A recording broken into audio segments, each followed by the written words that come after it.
Parte yun eh, di ba? Yung ramdam mo yung kalikasan. Pag mainit, napapasok ka. Kapag umuulan, nababasa ka. Yun eh.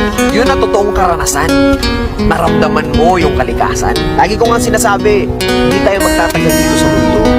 Lahat tayo may lifespan. Lahat tayo may katapusan. Nasa sa atin na lang yun kung ano ba talaga yung gusto natin na mangyari sa buhay natin dito sa mundo ko habang namumuhay pa tayo. Maraming beses na tayong magkamali. Maraming beses na tayong madapa. Kung ganun din karaming beses natin itatama ang mga mali. At kung ganun din karaming beses tayo babangon sa pagkadapa. Parehas lang yun. Pag natalo ka, laban lang. Mananalo ka rin. Lahat ng bagay sa mundo may kabaliktaran. May gabi, may umaga. May babae, may lalaki. May tao, may hayop. Kaya kung may negatibo, may positibo. Titingin ka ba doon sa makakasama sa'yo? O titingin ka doon sa makakabuti sa'yo? Enjoy the life!